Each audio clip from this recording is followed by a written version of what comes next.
Jesus, brothers and sisters, and his apostles, and many who followed him were in a tight and difficult situation.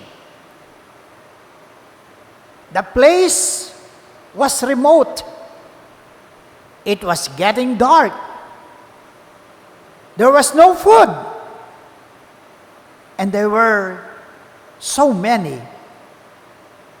Mahirap yung sitwasyon noong mga pagkakataong iyon para sa mga alagad ni Jesus at doon sa mga taong naroroon.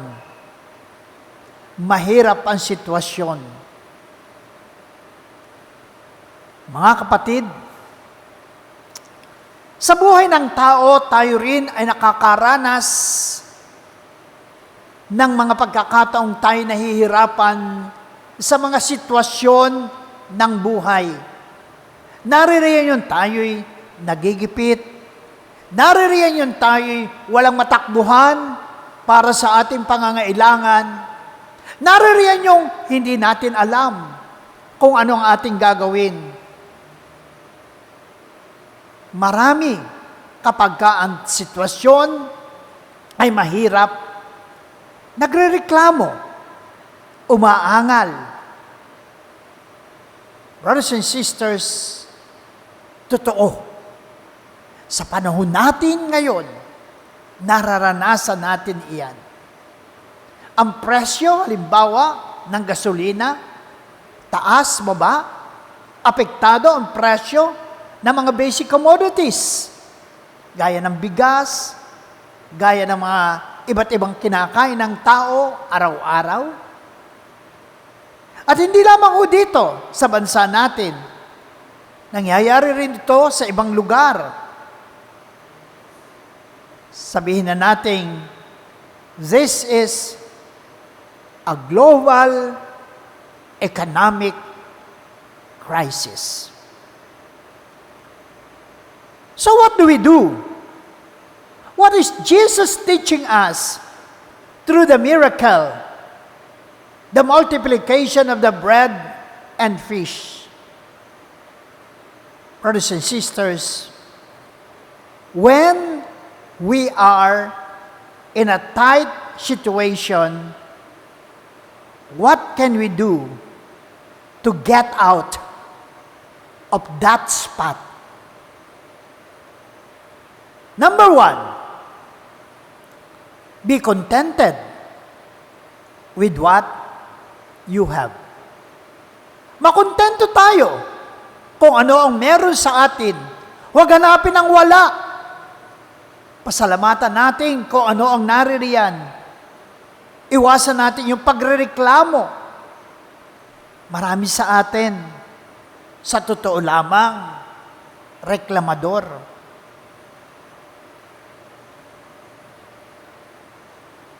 Marami sa atin, ang hinahanap ay yung wala. Remember that the blessings in life are just around us. We only need to appreciate and receive them. Sabi nga ganyan, quote unquote, happy people take what comes. Look at Jesus in the gospel. Yes, he took the 5 loaves of bread and the 2 fish. That's all that they have that time. He did not look for more. Mga kapatid, masiyahan tayo kung ano ang meron sa ating buhay. Matuto tayo magpasalamat sa Diyos kung ano ang naririyan. Remember, when we long for more and beyond our means, that makes the situation more difficult. Enjoy the little things in life. Brothers and sisters, enjoy the little things in life. Simple lang ang buhay. Huwag natin pahirapan. Kaya nga po, tayo mga Filipino ay merong kasabihan. Kung maigsi ang kumot, matutong mamuluktot. Ibig sabihin, mamuhay ka ayon sa iyong kakayahan. At kapag ka ganito ang pamantayan ng iyong buhay, hindi ka madidepress. Magiging masaya ka. Makukontento ka kung ano ang meron. If one knows how to live within his means, he can go through the tight situation in life. That is one. Be contented with what you have. Avoid complaining. Second lesson of the gospel. A tight situation also calls and challenges us to make sacrifice and forget ourselves. Referring to this miracle in the Gospel of John, there was this boy, meron po siyang daladalang tinapay at isda. Ipinagmaramot ba niya yung isdang iyon at ang tinapay? Hindi. Ibinigay niya. At sa kanyang pagbibigay, doon ang Diyos ay gumawa ng himala. Alalon baga, upang ang himala ay mangyari sa buhay natin, kalimutan muna natin ang ating mga sarili. Matuto tayo magbigay. And miracle would happen. Naalala ko po ang kwento ng isang pamilya. Si Aling Esther po ay meron 2 anak. Siya ay balo. Siya ay isang labandera. Talagang iginapang niya sa hirap ang kanyang 2 anak para lamang magkaroon ng magandang kinabukasan at makapag-aral. Parati niya sinasabi, makita ko lamang busog at nakakakain sa oras ang aking mga anak at sila'y nakapag-aaral, ako'y masaya na. Yun yung kanyang prinsipyo sa buhay. Kaya talagang siya'y nagtiis, nagsakripisyo, nagpaalila, naglaban ng mga maruruming damit mula sa iba't ibang pamilya hanggang mapagtapos niya ang kanyang 2 anak.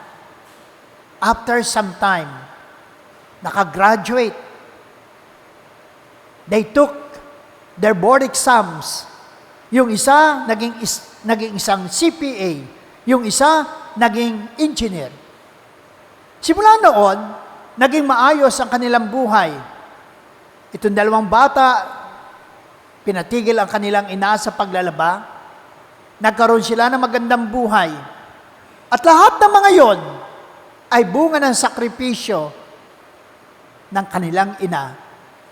Kinalibutan ng kanyang sarili. At tunay at totoo, himala ang nangyari sa kanilang buhay. Maraming mga magulang ang ganyan. Itinataya nila ang kanilang mga sarili, nagsasakripisyo ng takot na sakripisyo para lamang mabigyan na magandang kinabukasan ang pamilya. Muli, ang sabi ng babae, makita ko lamang ayos ang aking anak, ang aking mga anak, ako'y masaya na. Sa mahirap na buhay, mga kapatid, pinapaalalahanan tayo ngayon na matuto tayong magtiis.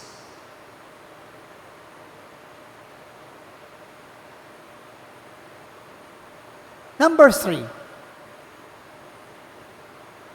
In difficult situation, trust God. Trust Jesus. Have faith in Him. Faith works wonders. Walang imposible sa Diyos. He is the only one who can help us in any given difficulty. Under any circumstances, as Jesus taught the apostles, God will also make miracles in our life. As the song goes, God will make a way where there seems to be no way. Ang Diyos ay gagawa ng pamamaraan kapag tayo mga tao ay nawawalan ng paraan. At yan ay nakita natin sa Ebanghelyo na ating narinig. Alalang-alala ang mga alagad ni Jesus, napakaraming tao na dapat pakainin, pero sabi ni Lord, wait, paupuin niyo sila, ako ang bahala. So, anong ginawa ng Panginoon? Nagdasal, binless yung mga tinapay at isda. Lo and behold, miracle happened. Mga kapatid, huwag tayo mawawalan ng pag-asa sa ating buhay. Ang Diyos ay parating handang gumawa ng himala sa mga taong naniniwala, nananalig sa Kanyang kapangyarihan at sa Kanyang pagmamahal. Amen. God bless you po.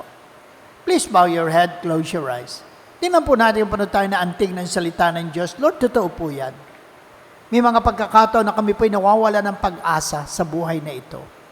Dahil lang po sa hirap ng buhay, hindi namin alam kung kanino kami tatakbo, kung sino ang aming lalapitan.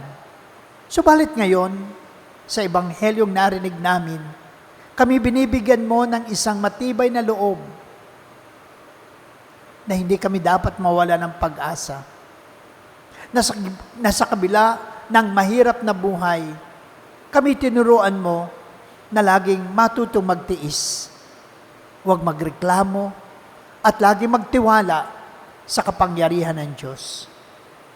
Yes, Lord.